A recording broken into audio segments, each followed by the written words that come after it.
Morning, everybody. Permit me to take you back in time, many years back in time, to the year 1944. 1944 was a significant year in both the history of the world and Indian history. It was in 1944 that Operation Overlord was planned for the Normandy landings in the Second World War. And it was also in 1944 that Mahatma Gandhi, heading the Congress, decided to suspend all agitation and support the British in their fight against the Germans and the Axis powers in general. And it was in that tumultuous year, on the 31st of January 1944, that a little boy was born in the heart of Karnataka, in a little village called Vaidali, which is, of course, famous for the red hot chilies that we know of. So the little boy who was born there was Chandrasekhar Swami Adiveya Viraktamath. His father, Adiveya Rachaya, came from Kotagala in the neighboring district of Gadag, while his mother, Neelambika, came from the nearby village of Mallu. There was nothing remarkable at his birth, but he would soon have to share the responsibility of looking after about half a dozen brothers and sisters, and also becoming a person of repute. Adiveya Rachaya, his father, was a clerk in the revenue department of the state.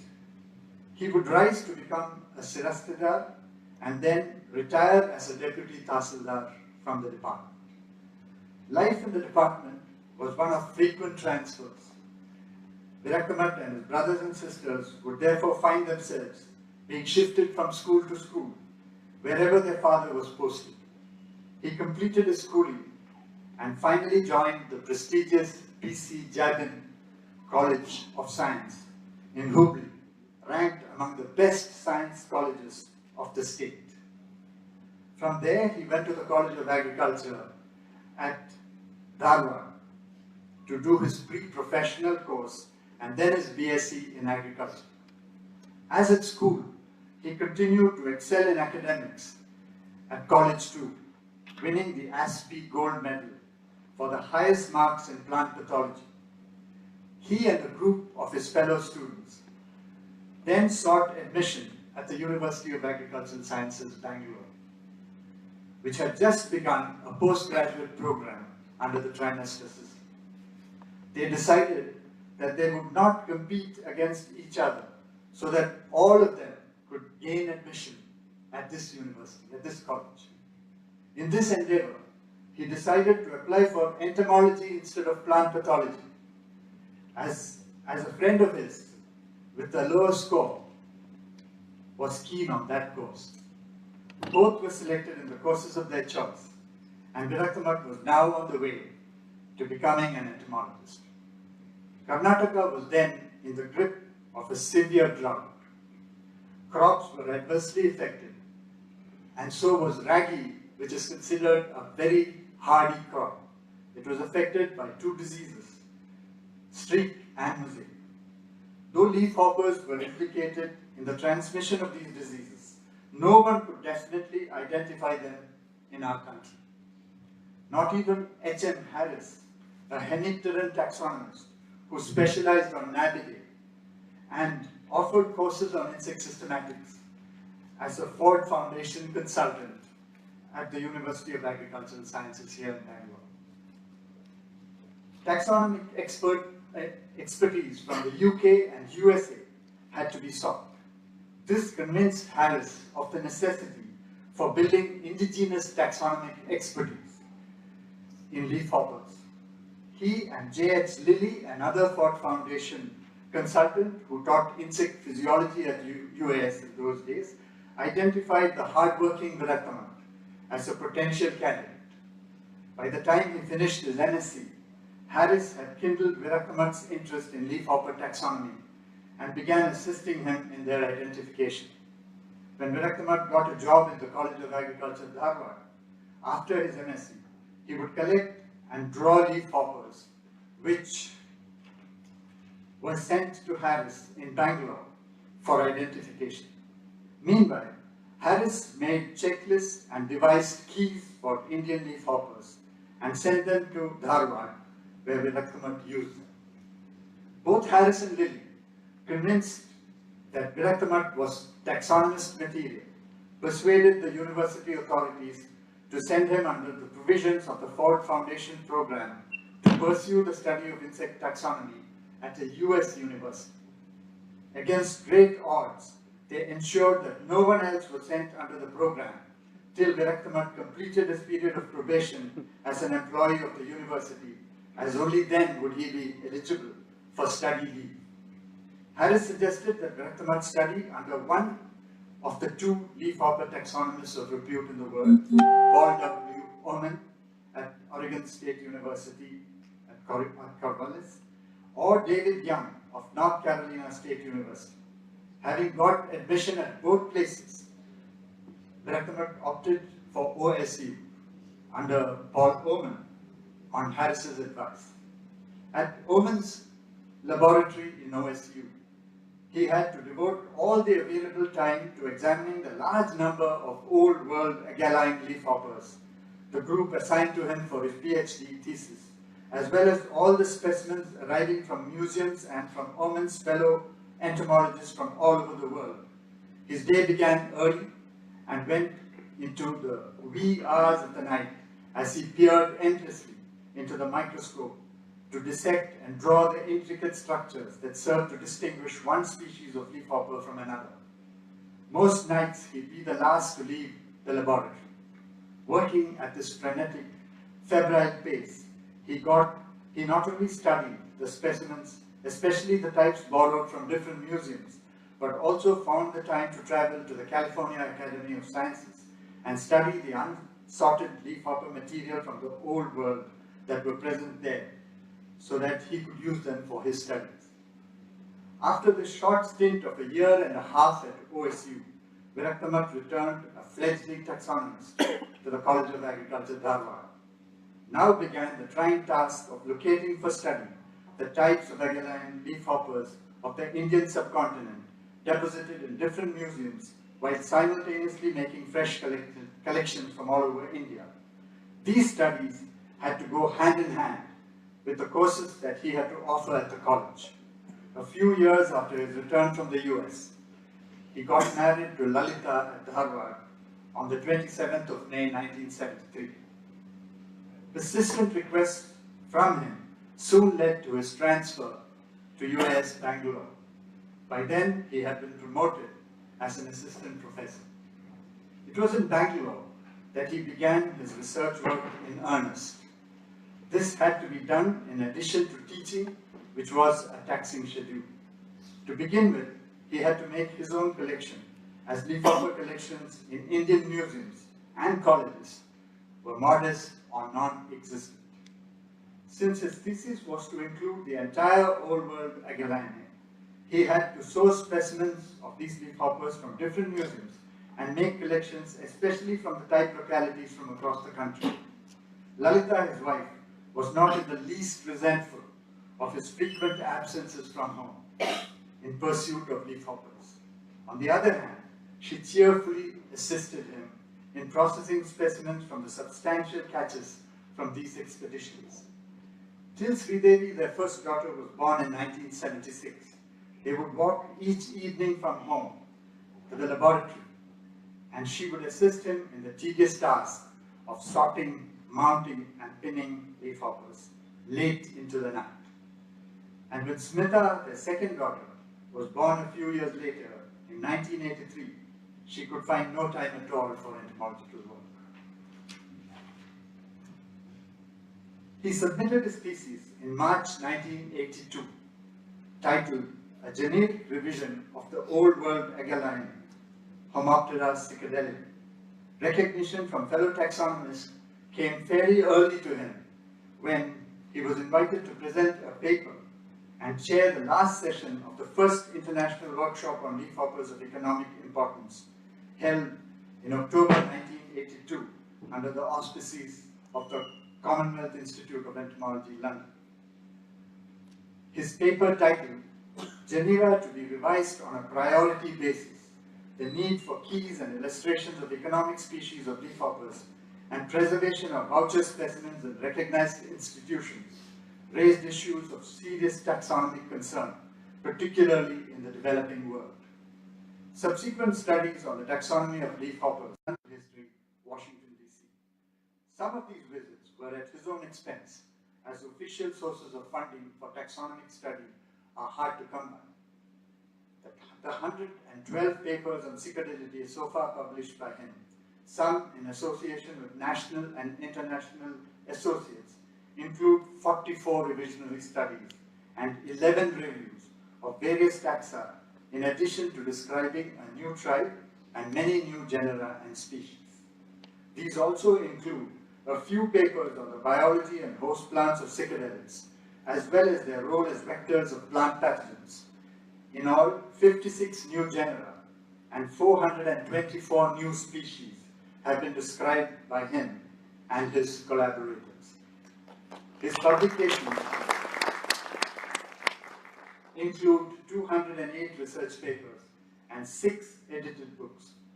In recognition of his preeminence as a leafhopper taxonomist, he was invited by Dr. Zhang Yalin of the Northeast A&F University, China, to assist postgraduate students in their studies on the taxonomy of psychedelia.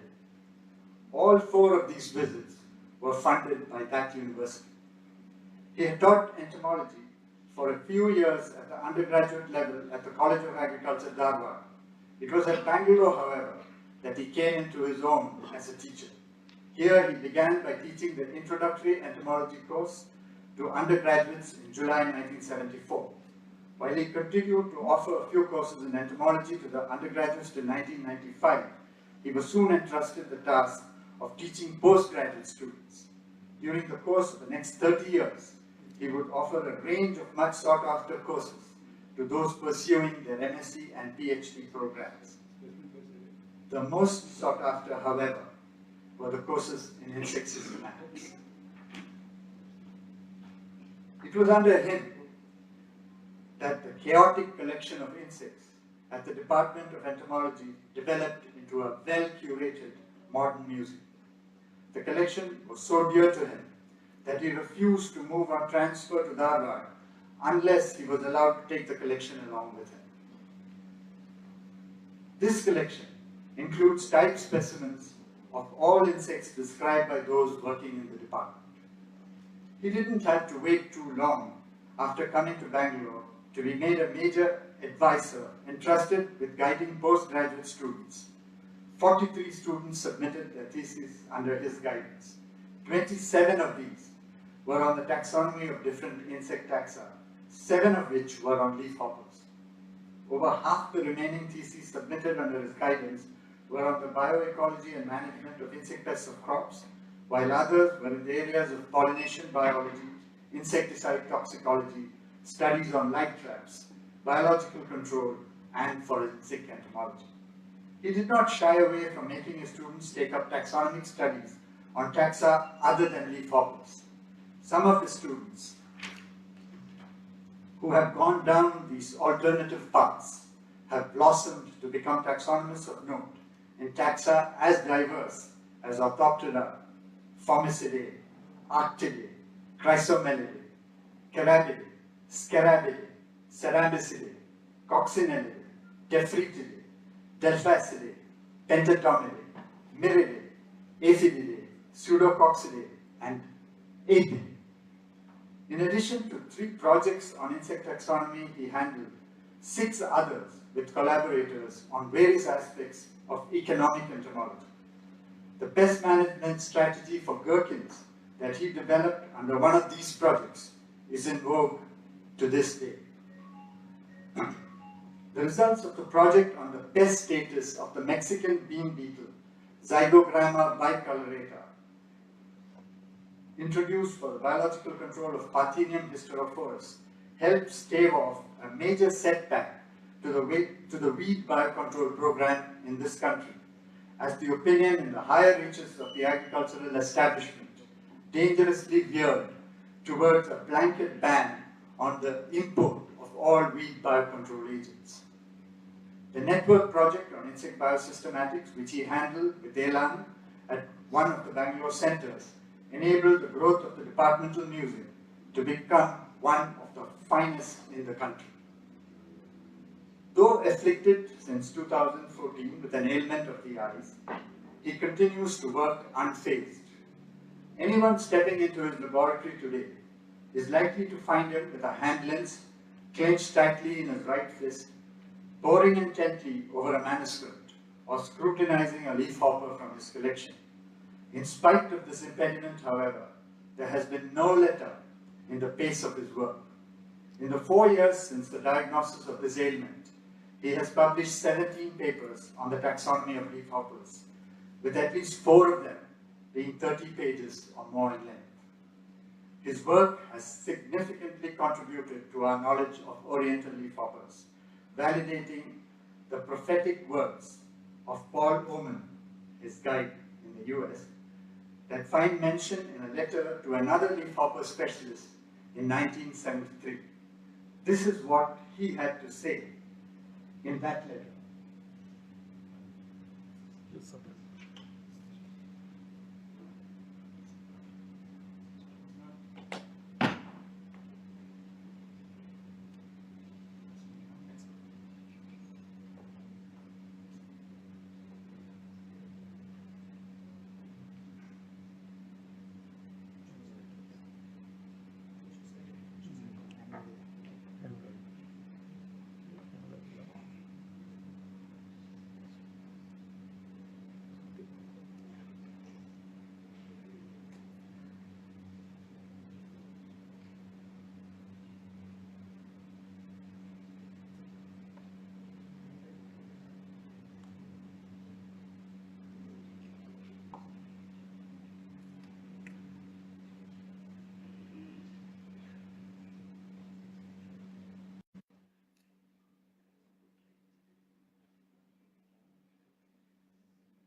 is the letter that Paul Oman wrote to another leaf hopper specialist in Portugal. What he says is pertinent here is that Mr. Viraktamath is a most capable and energetic investigator, and given the opportunity, I'm sure he will make significant contributions to our understanding of the leaf hopper fauna of Asia, as well as other regions. And this was in the year 1973.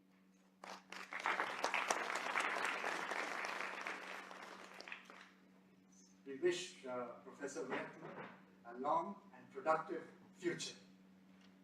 Now, accompany me on a very short journey, a visual journey through his life. This was him on his graduate. This was a dashing young Viraktamath. And here is Dr. Harris, who actually inspired him to take up taxonomy, and leaf hopper taxonomy in particular, of streak in the same. And this microscope still exists in the lab. And these were the initial drawings that he made from Dharwad and sent to Harris for identification. And this is written, this identity is given by Harris. See, Ayaside and Nirvana were given by Harris after looking at these drawings. This is Paul Oman at the OSU, under whom who was his major advisor. Here you have Dr. Roman, and there is Dr. Viraktamath in the lab at OSU. And here you have diagrams that were made subsequent to that, and you can see that he has now. And this is when he attended the first international workshop on defaulters and plant hoppers. And I think most of you can see him there. This is the first picture from the left. And Mike Wilson is also there, but I can't recognize him. This is the one? Yeah, okay.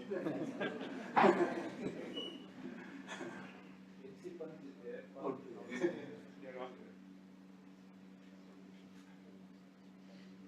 Then these are notes that Professor Viraktamath used to make when he visited museums in different places. So this is a page from one of his notebooks. This is another one when he visited ZSI Calcutta in 1981. And this is yet another one.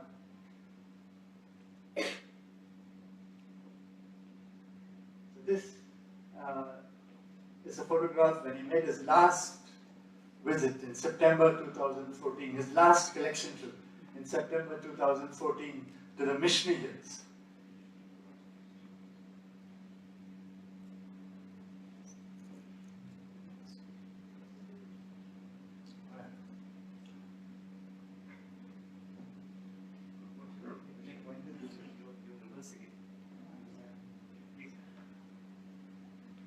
And this is him again on a collection trip in China.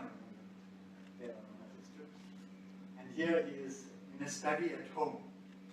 This is the place where he did a lot of his work, especially this table on which he did most of his drawings. Here again, a different view of the same study in his house. And here you have the tools of his trade.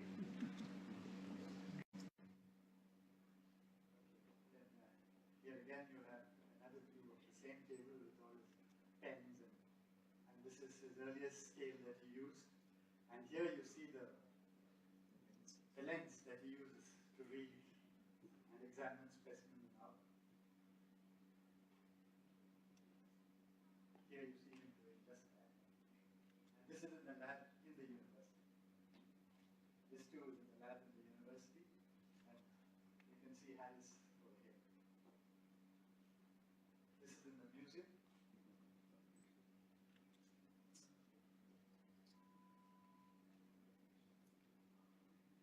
Here he is with his wife and his parents. And this is one of the rare occasions on which Dr. Viraktamath took out his wife.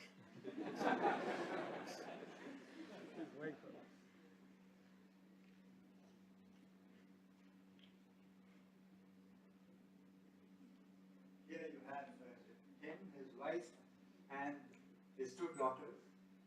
This is his elder daughter, Sridevi, and this is the younger one, Smita. And you can see that while they're all wreathed in smiles, the patriarch is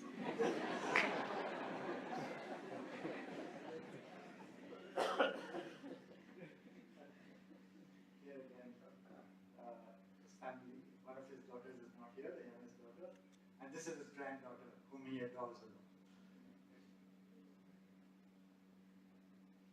These are movies that Viraktamath likes. James Bond, science fiction movies, particularly Star Wars, and Jackie Chan movies. And here he is, again in the Mishmi Hills, with one of his most illustrious students, and whom we think is the right person to carry on the legacy of Dr. Viraktamath.